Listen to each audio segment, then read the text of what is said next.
আসসালামু আলাইকুম প্রিয় দর্শক, অন্য মঞ্চের আলোচনায় আজ আমাদের সঙ্গে আমন্ত্রিত অতিথি হিসেবে আছেন বাংলাদেশের পাবনার ঈশ্বরদীতে পদ্মা নদীর তীরে অবস্থিত রূপপুরকে আজ থেকে বিশ্বের মানুষ চিনবে বহুল আলোচিত পারমাণবিক বিদ্যুৎ কেন্দ্রের জন্য। রূপপুর পারমাণবিক বিদ্যুৎ কেন্দ্রের প্রথম ইউনিটে আনুষ্ঠানিকভাবে পারমাণবিক জ্বালানি বা ইউরেনিয়াম লোডিং শুরু হয়েছে, যা বাংলাদেশকে বিশ্বের ৩৩তম পারমাণবিক বিদ্যুৎ উৎপাদনকারী দেশের তালিকায় অন্তর্ভুক্ত করেছে। বাংলাদেশের গণমাধ্যমগুলোর খবরে বলা হচ্ছে, এই অর্জন শুধুমাত্র একটি কারিগরি মাইলফলক নয়, বরং এটি একটি দীর্ঘস্থায়ী ভূ রাজনৈতিক ও অর্থনৈতিক সংগ্রামের ফসল। ১৯৬১ সালে যে স্বপ্নের বীজ বপন করা হয়েছিল, তা পাকিস্তান আমলের অবহেলা, স্বাধীনতা পরবর্তী পুনর্গঠন এবং গত ১.৫ দশকের রাজনৈতিক মেরুকরণ পেরিয়ে আজ বাস্তবায়নের পথে। অথচ রূপপুর পারমাণবিক বিদ্যুৎ কেন্দ্রের এই যাত্রাকে এখন যেভাবে গৌরব হিসেবে দেখানো হচ্ছে, কয়েক বছর ধরে এটিকে ঘিরে থাকা বিতর্ক, রাজনীতি এবং আন্তর্জাতিক শক্তির টানাপোড়েন ছিল বেশ গভীর। বিশেষ করে বিগত আওয়ামী লীগ সরকার আমলে শেখ হাসিনার ব্যক্তিগত ও রাজনৈতিক অগ্রাধিকার হিসেবে এই প্রকল্পটি যখন থেকে গতি পেয়েছিল, তখন থেকে এর বিরুদ্ধে বাংলাদেশের অনেক রথী মহারথী ছিল মাঠে। এমনকি যে বিএনপি সরকার ২৮ এপ্রিল ইউরেনিয়াম লোডিং অনুষ্ঠান উদ্বোধন করলো, সেই বিএনপি বছর তিনেক আগে এটাকে অপ্রয়োজনীয় প্রকল্প বলেছিল। আর ইউনূসের সরকার এটাতে শেখ হাসিনার পরিবারের দুর্নীতি খুঁজতে গিয়ে বিষয়টাকে লন্ডন পর্যন্ত নিয়ে গিয়েছিল। শেষমেশ রাশিয়ার কড়া আপত্তিতে পিছু হটেছিল তারা। তবে আশ্চর্যজনকভাবে এখন সেই উচ্চকণ্ঠ সমালোচকদের মধ্যে এক ধরনের কৌশলগত নীরবতা লক্ষ্য করা যাচ্ছে। প্রশ্ন হলো, এই নীরবতা কি প্রকল্পের অনিবার্যতার স্বীকৃতি, নাকি পরিবর্তিত রাজনৈতিক পরিস্থিতির ফসল? একই সাথে রাশিয়ার সহায়তায় এই প্রকল্প বাস্তবায়নের ক্ষেত্রে মার্কিন যুক্তরাষ্ট্রের নেপথ্য ভূমিকা এবং তাদের দীর্ঘমেয়াদী অসম্মতির বিষয়টি বাংলাদেশের ভূ রাজনৈতিক সমীকরণে নতুন মাত্রা যোগ করেছে। বিস্তারিত জানতে চলুন যাওয়া যাক বিশ্লেষণে।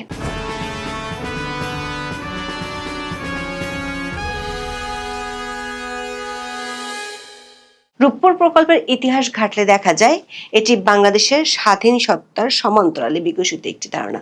১৯৬১ সালে তৎকালীন পূর্ব পাকিস্তানে একটি পারমাণবিক বিদ্যুৎ কেন্দ্র স্থাপনের প্রথম প্রস্তাব গৃহীত হয়। ১৯৬৩ সালে ২৬০ একর জমি অধিগ্রহণের মাধ্যমে রূপপুরকে উপযুক্ত স্থান হিসেবে নির্বাচন করা হয়। বেলজিয়াম এবং ফরাসি বিশেষজ্ঞদের সহায়তায় ১৯৬৯ সাল নাগাদ ২০০ মেগাওয়াট ক্ষমতার একটি কেন্দ্র স্থাপনের পরিকল্পনা চূড়ান্ত হলেও তৎকালীন পশ্চিম পাকিস্তানি শাসকদের বৈষম্যমূলক নীতির কারণে তা আলোর মুখ দেখেনি। ১৯৭১ সালে বাংলাদেশ স্বাধীন হওয়ার পর বঙ্গবন্ধু শেখ মুজিবুর রহমান ধ্বংসপ্রাপ্ত দেশটির জ্বালানি নিরাপত্তা নিশ্চিত করতে রূপপুর প্রকল্পকে নতুনভাবে জীবনদান করেন। ১৯৭৩ সালে তিনি বাংলাদেশ পরমাণু শক্তি কমিশন গঠন করেন এবং আন্তর্জাতিক পরমাণু শক্তি সংস্থার সদস্যপদ নেন। কিন্তু ১৯৭৫ সালে বঙ্গবন্ধু সপরিবারে খুন হওয়ার পর প্রকল্পটি আবারও স্থবির হয়ে পড়ে। ১৯৭৭ থেকে ১৯৮৮ সালের মধ্যে ফরাসি কোম্পানি MS সোফ্রাটম এবং জার্মান কোম্পানি লাহমেয়ার ইন্টারন্যাশনাল একাধিক সম্ভাব্যতা যাচাই করে রূপপুরকে কারিগরি ও অর্থনৈতিকভাবে লাভজনক বলে বললেও আন্তর্জাতিক অর্থায়নের অভাবে পরবর্তী সরকারগুলো এই পথে হাঁটতে পারেনি। ২০০৯ সালে আওয়ামী লীগের নেতৃত্বাধীন মহাজোট সরকার ক্ষমতা আসার পর জ্বালানির সংকট মোকাবেলায় পারমাণবিক শক্তিকে অগ্রাধিকার তালিকার শীর্ষে রাখা হয়। রাশিয়ার সাথে ২০০৯ সালে সমঝোতা স্মারক এবং ২০১১ সালে আন্তঃরাষ্ট্রীয় সহযোগিতা চুক্তি স্বাক্ষরের মাধ্যমে আধুনিক রূপপুর প্রকল্পের আনুষ্ঠানিক সূচনা ঘটে। ২০১৩ সালে শেখ হাসিনা প্রকল্পের ভিত্তিপ্রস্তর স্থাপন করেন এবং ২০১৫ সালে $১২.৬৫ বিলিয়ন মূল নির্মাণ চুক্তি বা জেনারেল কন্ট্রাক্ট স্বাক্ষরিত হয়। ২০১৫ সালে চুক্তি স্বাক্ষরের সময় বাংলাদেশের পত্রিকাগুলো ঘেঁটে দেখা গেছে, শেখ হাসিনার ১৫ বছরের শাসনামলে রূপপুর পারমাণবিক বিদ্যুৎ কেন্দ্রকে তার সরকারের সিগনেচার প্রজেক্ট বা উন্নয়নের আইকন হিসেবে প্রচার করা হয়েছে। দলীয় রাজনীতিতে এই প্রকল্পটিকে বঙ্গবন্ধু পরিবারের একটি অপূর্ণ স্বপ্ন পূরণ হিসেবে চিত্রায়িত করা হয়েছে।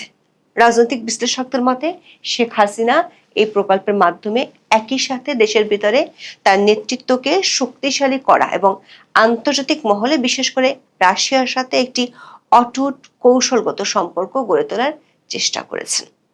পশ্চিমা বিশ্বের সাথে সম্পর্কের টানাপোড়েনের মধ্যেও রাশিয়ার সাথে এই গভীর সম্পৃক্ততা হাসিনাকে ভূরাজনৈতিকভাবে একটি স্বস্তিদায়ক অবস্থানে রেখেছিল বলে তখন অনেক বিশ্লেষক মত দিয়েছিলেন। এমনকি 2023 সালে ইউক্রেন যুদ্ধের কারণে রাশিয়ার উপর পশ্চিমা নিষেধাজ্ঞার ফলে যখন প্রকল্পের অর্থ লেনদেন বাধাগ্রস্ত হয়, তখন শেখ হাসিনা সরকার চীনা মুদ্রার কিস্তি পরিশোধের সমাধান খুঁজে বের করে।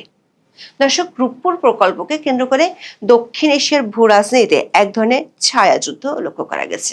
দীর্ঘদিনের প্রচলিত ধারণা এবং কূটনৈতিক সূত্রগুলোর মতে মার্কিন যুক্তরাষ্ট্র কখনোই চায়নি বাংলাদেশ রাশিয়ার প্রযুক্তিতে পারমাণবিক সক্ষমতা অর্জন করুক।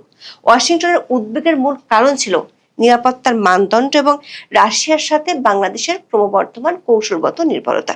বিশেষ করে বঙ্গোপসাগরের নিকটবর্তী একটি দেশে রাশিয়ার বিশাল প্রভাব মার্কিন প্রশান্ত মহাসাগরীয় কৌশলের সাথে সাংঘর্ষিক ছিল। ইউক্রেন যুদ্ধের পর এই বলিটা আরো প্রকট হয়। মার্কিন যুক্তরাষ্ট্র যখন রাশিয়ার বিভিন্ন ব্যাংক ও প্রতিষ্ঠানের উপর নিষেধাজ্ঞা আরোপ করে, তখন রূপপুর প্রকল্পের অর্থায়ন সরাসরি হুমকির মুখে পড়ে। প্রায় $800 মিলিয়ন ঋণ পরিশোধ ও সুদের হিসাব তখন আটকে যায়।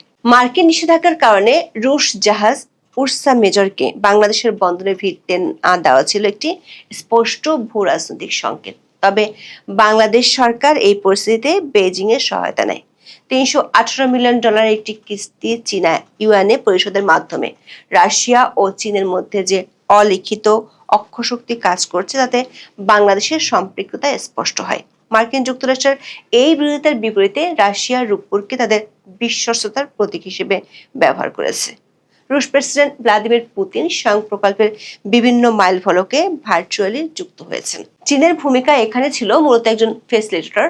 যদিও চীন নিজে এই প্রকল্পে প্রযুক্তি দিতে আগ্রহী ছিল, কিন্তু রাশিয়ার সাথে বাংলাদেশের ঐতিহাসিক ও বন্ধুত্বপূর্ণ সম্পর্কের কারণে তারা পিছিয়ে যায় এবং পরবর্তীতে আর্থিক লেনদেনে সাহায্য করে। তবে এই প্রকল্পের পেছনে কেবল উন্নয়ন নয়, বরং দুর্নীতির গুরুতর অভিযোগও আওয়ামী লীগ আমলকে বিদ্ধ করেছে। 2019 সালের বহুল আলোচিত বালিশকানা থেকে শুরু করে প্রকল্পের মূল খরচে অতি মূল্যায়নের অভিযোগ উঠেছে। শেখ হাসিনার পতনের পর ইউনূস সরকার এই মেগা প্রকল্পের স্বচ্ছতা ও প্রয়োজনীয়তা নিয়ে প্রশ্ন তোলে। এই পারমাণবিক বিদ্যুৎ কেন্দ্র থেকে $500 কোটি বেশি আত্মসাৎ করেছেন সাবেক প্রধানমন্ত্রী শেখ হাসিনা, এমন অভিযোগ এনেছিল অন্তর্বর্তী সরকার। বিষয়টি পদ্মার পাড় থেকে চলে যায় টেমস নদীর তীর পর্যন্ত। তখন দাবি করা হয় রূপপুর পারমাণবিক বিদ্যুৎ কেন্দ্র থেকে সাবেক প্রধানমন্ত্রী শেখ হাসিনা $500 কোটি বেশি আত্মসাৎ করেন। বলা হয় প্রকল্প বাস্তবায়নকারী সংস্থা রোসাট্রম মালয়েশিয়ার একটি ব্যাংকের মাধ্যমে শেখ হাসিনাকে এই অর্থ আত্মসাতের সুযোগ করে দেয়, যাতে মধ্যস্থতা করেন ছেলে সজীব ওয়াজেদ জয় ও ভাগ্নি টিউলিপ সিদ্দিক। যুক্তরাজ্যের ক্ষমতাসীন লেবার পার্টির মিনিস্টার টিউলিপ সিদ্দিককে জিজ্ঞাসাবাদ করে দেশটির মন্ত্রিসভা কার্যালয়ের প্রোপ্রাইটরি অ্যান্ড এথিক্স টিম। টিউলিপের বিরুদ্ধে অভিযোগ ওঠে তিনি 2013 সালে বাংলাদেশে বেশি অর্থ ব্যয়ে একটি নতুন পারমাণবিক বিদ্যুৎ কেন্দ্র নির্মাণের চুক্তিতে মধ্যস্থতা করেছিলেন। এই চুক্তি থেকে তিনি 3.9 বিলিয়ন পাউন্ড বা প্রায় 57,000 কোটি টাকা আত্মসাৎ করেছেন বলে দাবি করা হয়েছিল। অবশ্য কয়েকদিনের মধ্যে এথিক্স কমিটি এই অভিযোগের কোনো সত্যতা খুঁজে পায়নি। পুতিনের সাথে একটি ছবি ছিল এই অভিযোগের মূল ভিত্তি, যেটি করা হয়েছিল অন্তর্বর্তী সরকারের পক্ষ থেকে। অন্তর্বর্তী সরকার এমন অভিযোগ শুনে তখন তেলে বেগুনে জ্বলে উঠেছিল পুতিনের সরকার। রাশিয়ার রাষ্ট্রীয় পরমাণু শক্তি কর্পোরেশন রোসাট্রম বিবৃতি দিয়ে জানিয়ে দেয় এই প্রকল্পে কোনো দুর্নীতি হয়নি। রোসাট্রম তখন দুটি আলাদা বিবৃতি দিয়ে কত টাকা কাকে দেওয়া হয়েছে এবং এই প্রকল্পের পেছনে খরচ করা হয়েছিল সেই হিসেব তুলে ধরে। তারপরেই দমে যায় ইউনূস সরকার। উল্টো রোসাট্রমের কাছে প্রকল্পের সময় বর্ণার আবেদনও করে। দর্শক, বাংলাদেশের গণমাধ্যমগুলো বলছে রূপপুর পারমাণবিক বিদ্যুৎ কেন্দ্রের প্রথম ইউনিটে জ্বালানি লোডিং এর মাধ্যমে কেন্দ্রটি কার্যত প্রাণ পেল। এর মধ্য দিয়ে পারমাণবিক শক্তি ব্যবহারকারী দেশের তালিকায় বিশ্বের 33তম দেশ হলো বাংলাদেশ। বিদ্যুৎ কেন্দ্রটির স্বাভাবিক আয়ুষ্কাল 60 বছর। এই সময় এখান থেকে পাওয়া যাবে নিরবিচ্ছিন্ন বিদ্যুৎ। তবে প্রয়োজনীয় মেরামত ও রক্ষণাবেক্ষণ সাপেক্ষে আরও 30 বছর পর্যন্ত কেন্দ্রটির আয়ু বাড়ানোর সুযোগ রয়েছে। কেন্দ্রটিতে একবার জ্বালানি লোড করার পর তা দিয়ে চলবে টানা 1.5 বছর। ফলে অন্যান্য বিদ্যুৎ কেন্দ্রের মতো তেল, গ্যাস কিংবা কয়লা কেনার কোনো ঝক্কি ঝামেলা নেই। 1.5 বছর পর 1/3 করে জ্বালানি পরিবর্তন করতে হবে। নির্মাণ চুক্তি অনুযায়ী 3 বছরের জ্বালানি সরবরাহ করবে রাশিয়া, অর্থাৎ এই সময় জ্বালানি আমদানি নিয়ে কোনো চিন্তা নেই। এরপর বাংলাদেশকে জ্বালানি তথা ইউরেনিয়াম আমদানি করতে হবে, তবে সেই জ্বালানি 2 বছর পর পর পরিবর্তন করলেই চলবে। দুটি ইউনিট মিলে কেন্দ্রটির মোট বিদ্যুৎ উৎপাদন সক্ষমতা 2400 মেগাওয়াট, যার প্রথম ইউনিটে জ্বালানি লোডিং হবে, দ্বিতীয় ইউনিটের কাজও চলছে পুরোদমে। পুরো বিদ্যুৎ কেন্দ্রটি চালু হলে দেশের শিল্প, কৃষি ও নগর জীবনে নতুন গতি আনবে। রূপপুর পারমাণবিক বিদ্যুৎ কেন্দ্রে রাশিয়ার উন্নত VPR-1200 প্রযুক্তি ব্যবহার করা হচ্ছে, যা জেনারেশন 3+ রিঅ্যাক্টর হিসেবে পরিচিত।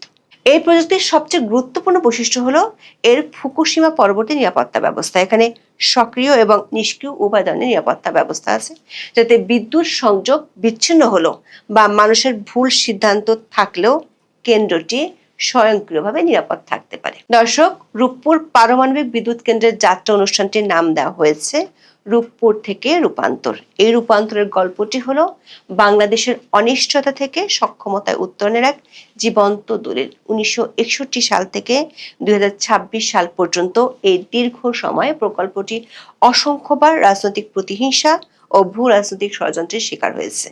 বিগত আওয়ামী লীগ সরকার এটি শুরু করলেও আজ এটি কোনো নির্দিষ্ট দলের নয়, বরং পুরো রাষ্ট্রের সম্পদে পরিণত হয়েছে।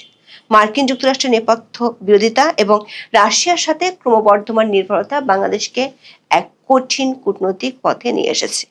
বহু রাজনৈতিক গালগল্পের পরেও এটি সত্যি যে জাতীয় স্বার্থের প্রশ্নে রূপপুর মতো মেগা প্রকল্পের কোনো বিকল্প নেই। সমালোচকদের নিরাপত্তা হয়তো সাময়িক, কিন্তু পারমাণবিক জ্বালানি লোডিং এর মাধ্যমে বাংলাদেশ যে নতুন উচ্চতায় পৌঁছেছে, সেখান থেকে ফিরে আসার পথ বন্ধ। ভবিষ্যতে রূপপুরের সাফল্য নির্ভর করবে এর দক্ষ ব্যবস্থাপনা এবং নিরাপত্তার কঠোর অনুসরণের উপর।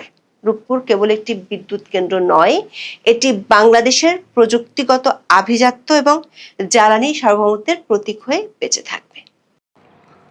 বর্তমান শিক্ষামন্ত্রী জনাব এহসানুল হক মিলন তাকে নিয়ে মারাত্মকভাবে ট্রল হচ্ছে, এবং অবাক করার ব্যাপার হলো যে নজিরবিহীনভাবে বিভিন্ন স্কুল, কলেজ, বিশ্ববিদ্যালয় না, কেবলমাত্র স্কুল কলেজ, সেই স্কুল কলেজের তরুণ যারা আছেন, তরুণী যারা আছেন, বালক বালিকা যারা আছেন, তারা শিক্ষামন্ত্রীকে নিয়ে ট্রল করছেন।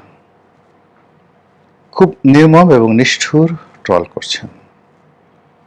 এটার জন্য শিক্ষামন্ত্রী কতটা দায়ী বা তার চিন্তা চেতনা, ধ্যান ধারণা, কর্ম কতটা দায়ী, সে প্রসঙ্গে আমি গেলাম না। মূল ব্যাপারটা হলো যে, যেমন একটা সময় নুরুল ইসলাম নাহিদ সাহেব শিক্ষামন্ত্রী ছিলেন, তাকে নিয়েও কিছু ট্রল হতো। তারপর আমি নিজে তার বিরুদ্ধে একটা লেখা লিখেছিলাম, খুবই যাকে বলা হয় তার সমালোচনা করে। একদিন আমার কন্যা সন্তানের স্কুলে আমি গেলাম, আমি তখন সংসদ সদস্য, অগ্রণী স্কুলে। তো তিনি সেখানে এলেন অতিথি হয়ে, এবং সে অনুষ্ঠানে তাকে ঘিরে যে আদিক্ষেত্তা, তার কিছু বক্তব্য ইত্যাদি আমি দর্শক সারিতে বসে দেখলাম, এবং সেটা নিয়ে বাংলাদেশ প্রতিদিনে একটা লেখা লিখেছিলাম। ভীষণ রকম সেটা ওই মুহূর্তে আলোচিত হয়েছিল। এটা সম্ভবত 2010 বা 11 সনের দিকে।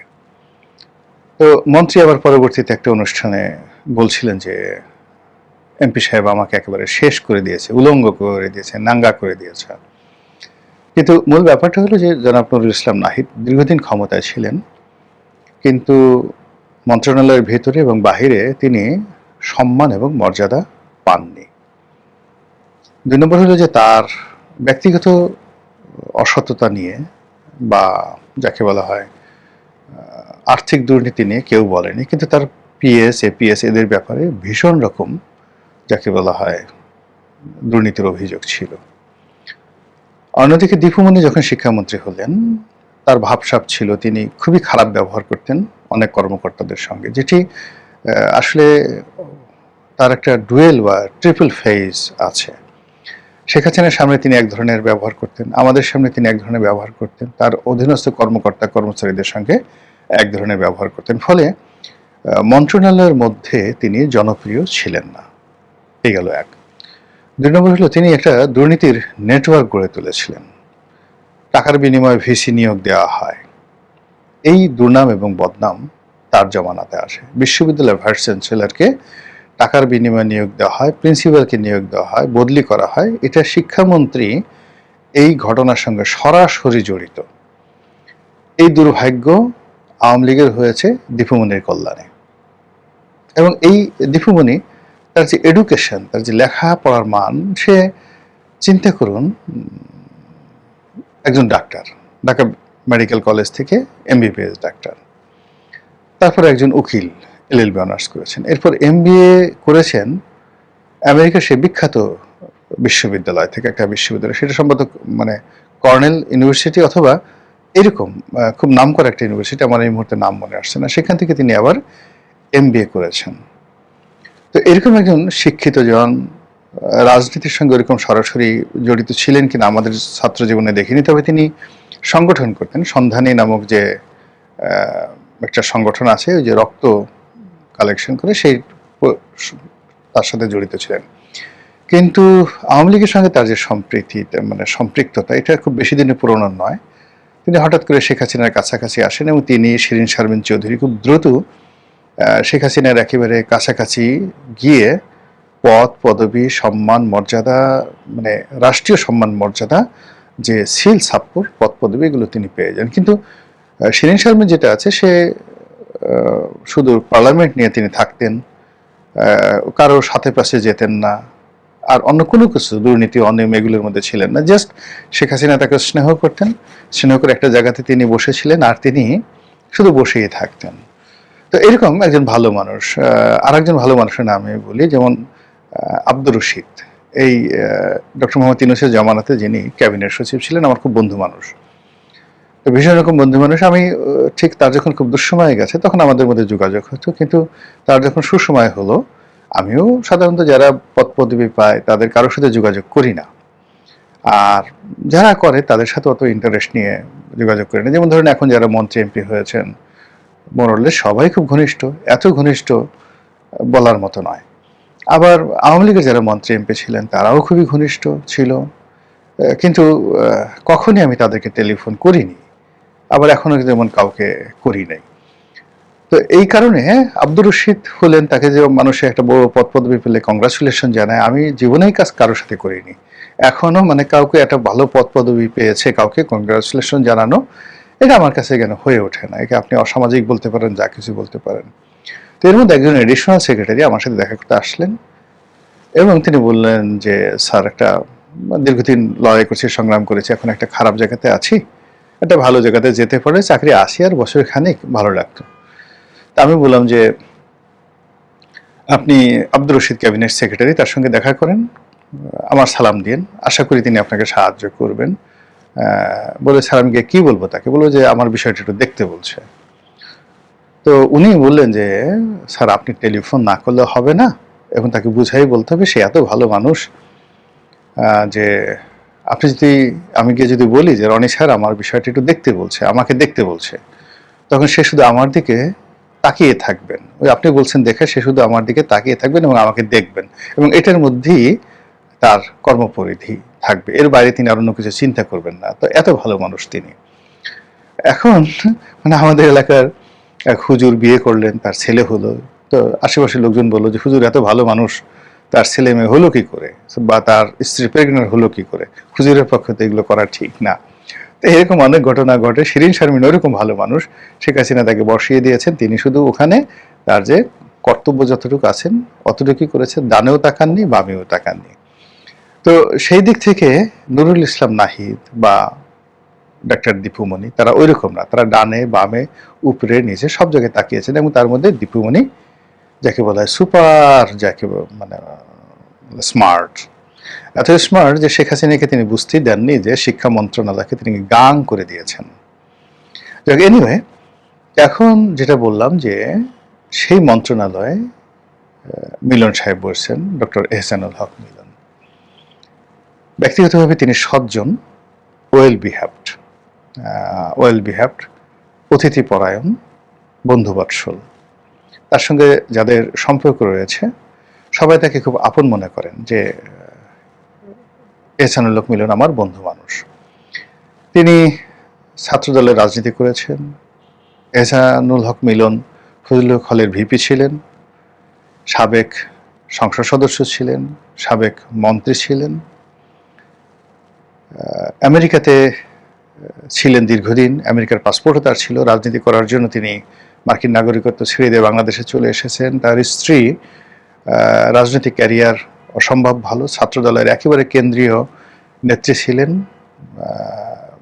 এবং যাকে বলা হয় যদি এহসানুল হক মিলনের স্ত্রী না হতেন তিনিও মন্ত্রী হতে পারতেন বা এমপি হতে পারতেন। তার সেই ধরনের ক্যারিয়ার ছিল বা এখনো আছে। দ্বিতীয়ত হলো যে তার যখন খুব দুঃসময় যায় এই গত 17 বছরে, ঠিক সেই সময়টাতে তিনি যে কোনো কারণে হোক তারেক রহমান সাহেবের সঙ্গে তার সম্পর্ক ভালো যাচ্ছিল না, দলের সাথে সম্পর্ক ভালো যাচ্ছিল না। 2018 সনের তাকে যে নির্বাচন সেখানে মনোনয়ন দেওয়া হয় নাই, তিনি খুব ভীষণ রকম মনক্ষুণ্ণ ছিলেন। তারপরেও তিনি ভেঙে পড়ার মানুষ না। ওই সময়টাতে তিনি ইসলামিক ইউনিভার্সিটি অফ মালয়েশিয়া, যেটাকে IIUM বলে, ওখানে তিনি পিএইচডি করেছেন, ডক্টরেট ডিগ্রি নিয়েছেন। এটা চারটিখানি বিষয় না, ভালো ইউনিভার্সিটি এবং লেখাপড়া করে সেখান থেকে পিএইচডি নিতে হয়। এবং now he is a PhD holder, doctor Ehsanul Haque Milon. তার বয়স যত ইয়াং মনে হোক, তার বয়স সম্ভবত 71, 72 বা 73 বছর হবে। যথেষ্ট বয়সী, স্বাস্থ্য ভালো আছে। তো এই মানুষটি এখন শিক্ষা মন্ত্রণালয়ের মন্ত্রী।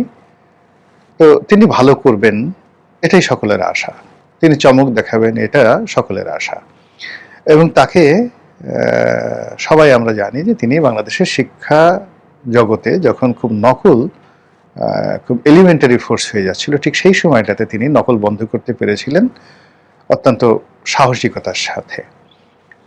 আর তার যে নির্বাচনী এলাকাতে তিনি বেশ জনপ্রিয়, কচুয়াতে এবং চাঁদপুরে তিনি কতগুলো কাজ করেছেন। বিশেষ করে আমাদের যে ইলিশ প্রযোজন মৌসুম এবং ইলিশের উৎপাদন বৃদ্ধি করা, এই বিষয়টিতে তার বিস্ময়কর যাকে বলা হয় সফলতা রয়েছে। অন্যান্য যে বিষয়গুলো রয়েছে, রাজনীতি করতে গেলে অনেকে থাকে, জেদি হয় মানুষ, রাগী হয়, প্রতিপক্ষের প্রতি খুব নিষ্ঠুর হয়, এবং এটা যাদের নেই তারা আসলে রাজনীতিতে সাস্টেন করতে পারে না। হয়তো ওনারও আছে, আমরা ওইদিকে যাব না, কিন্তু হি ইজ এ ক্যাপাবল ম্যান। এবং ওইরকম কারোর সাথে এনিমিটি করা, কাউকে ক্ষতি করা এটা নেই। কিন্তু সেই মানুষটি এখন এই সময়টাতে এসে শিক্ষা মন্ত্রণালয়ে দায়িত্ব প্রাপ্তির পরপরই এই মাত্র 60 দিনের মাথায় একটা বিশেষ জেনারেশন যারা স্কুলে পড়ছে, কলেজে পড়ছে, তাদের কাছে তিনি একজন তুচ্ছ তাচ্ছিল্যের ব্যক্তিতে পরিণত হয়েছেন। এখন এটি কি তার দোষ, নাকি আমাদের একটা জেনারেশনের মধ্যে একটা বিবর্তন এসেছে? এই তরুণরা কেউ তাকে ঠাট্টা করছেন, কেউ তাকে গালাগাল করছেন, কেউ তাকে অভিনয় করছেন। তিনি যে ভাষায় কথা বলেন, প্রত্যেকটা মানুষেরই, যেমন ধরুন আমি যে ভাষায় কথা বলি এখন আপনার সঙ্গে সে ভাষায় মিলবে না। বা আমাদের মধ্যে যারা কন্টেন্ট তৈরি করেন, জনপ্রিয় যারা কন্টেন্ট ক্রিয়েটর, তো সবাই আমাদের ভাষা, আকার, আকৃতি, চেহারা, সুরত, লেখাপড়া, দৃষ্টিভঙ্গি আলাদা।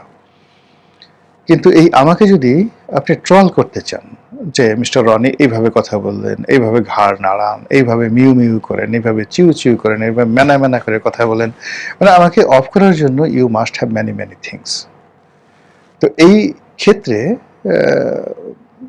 জনাব এহসানুল হক মিলন, তার একটা হাঁটার স্টাইল আছে, তার একটা কথা বলার স্টাইল আছে, তার একটা কণ্ঠস্বর আছে যেটা স্বয়ং আল্লাহ দিয়েছেন, তার একটা চেহারা সুরত আছে ইত্যাদি, তার একটা নাম, এই জিনিসগুলো আছে। তো এগুলোর কোনো কিছু, অনেক কিছু জিনিস আছে তিনি নিয়ন্ত্রণ করতে পারবেন না, তার মতোই চলবে। কিন্তু এই বিষয়গুলো নিয়ে এই সমাজে তিনি কখনো লাঞ্ছিত হননি, অপমানিত হননি। তার এই জিনিসগুলো আগেও ছিল। তিনি এই ভাষায়, এখন যে ভাষায় কথা বলেন এই ভাষায় আগেও কথা বলতো, কিন্তু যেই মন্ত্রী হিসেবে তিনি দায়িত্ব নিলেন এখন তার ওই কথা বলার স্বর, টন, এগুলি নিয়ে ছেলেরা মেয়েরা ট্রল করছে, তারা ঠাট্টা মস্করা করছে। এবং এই তাদের ঠাট্টা মস্করা দেখে আমাদের মতো বুড়ো বুড়ো মানুষ যারা আছে আমরা খুব মজা লুটছে, এবং এগুলো সব ভাইরাল হয়ে গেছে। সবচেয়ে অবাক করা ব্যাপার হলো যে তার কণ্ঠস্বর নকল করে, তার বক্তব্যকে বিকৃত করে, তাকে একটা খেলনা পুতুল, তাকে একটা পাপেট, তাকে একজন ফালতু মানুষ, তাকে একজন অথর্ব গর্ধপ বানানোর জন্য তারই নাতির বয়সী ছেলেরা মেয়েরা চেষ্টা করছে। সে ডেঞ্জারাস, নির্মম এবং নিষ্ঠুর। এই গেল এক। 2 নম্বর হলো যে তাকে রীতিমতো যেটাকে বলা হয় বডি শেমিং, সেটা করা হচ্ছে। তার হাঁটা চলা নিয়ে, তার মানে অঙ্গভঙ্গি নিয়ে, তার চাহনি নিয়ে টিটকারি করা হচ্ছে, এবং এতে করে তিনি নিঃসন্দেহে মানসিকভাবে ভেঙে পড়বেন টুডে অর টুমরো, এবং তিনি কাজ করতে আনন্দ পাবেন না, এবং তার আশেপাশে যারা লোকজন আছেন, সরকারি কর্মকর্তা আছেন, তারা মুখ টিপে পেছনে পেছনে হাসবেন। থার্ডলি হলো, আমি কয়েকজন মেয়েকে দেখলাম, বেশ কয়েকজন মেয়েকে দেখলাম, তারা রীতিমতো যৌন নির্যাতন শুরু করেছেন। কেউ বলছেন তাকে মিলন মন্ত্রী। মানে মিলন মানে কি? তারা বলছেন ইন্টারকোর্স, মানে সেক্সুয়ালি এই জিনিসটিকে তারা বলতে চাচ্ছেন। একজন বলতেছেন যে আমাদের মিলন মন্ত্রী বা আমাদের মিলন আঙ্কেল লেখাপড়ার সঙ্গে আমাদের মিলন ঘটাতে চান, কিন্তু আমরা তো আসলে আমাদের ভবিষ্যৎ যে স্বামী তার সঙ্গে মিলিত হতে চাচ্ছি, মিলন করতে চাচ্ছি। খুবই আপত্তিকর। আর একজন আবার বলতেছে যে স্বামীর সঙ্গে কেন, তার সঙ্গে নয় কেন, বলি আবার সে ঠোঁটটা সেই ভিলেনের মতো, নায়িকা ভিলেনের মতো এইভাবে সে কামড় দিল। ঠোঁটটা কামড় দিল এমন ভাবে যে উফ কি সেক্সি, কি আকর্ষণীয়, যদি পেতাম খেয়ে ফেলতাম। এরকম আসে না যে নায়ক যাচ্ছে, পেছন থেকে একটা কামাতুর মহিলা তাকে দেখে সে অঙ্গভঙ্গি করছে। ঠিক এইরকম ঘটনা বাংলাদেশের একজন শিক্ষামন্ত্রীকে নিয়ে হচ্ছে, যেটিকে রীতিমতো সেক্সুয়াল হ্যারাসমেন্ট বলতে পারেন, বডি শেমিং বলতে পারেন, ট্রল বলতে পারেন। কিন্তু এটা যদি এরকম চলতে থাকে তাহলে এই দেশ কোথায় যাবে? এই দেশে মানুষ কিভাবে কাজ করবে? আর আমাদের যে জেনারেশন, সেই জেনারেশনের ভবিষ্যৎ কি? যারা সমাজবিজ্ঞানী, রাষ্ট্রবিজ্ঞানী, তারা নিঃসন্দেহে বিষয়টি নিয়ে ভাববেন। আল্লাহ আমাদের সবাইকে হেদায়েত দান করুন, হেফাজত করুন। আসসালামু আলাইকুম ওয়া রাহমাতুল্লাহি ওয়া বারাকাতুহু।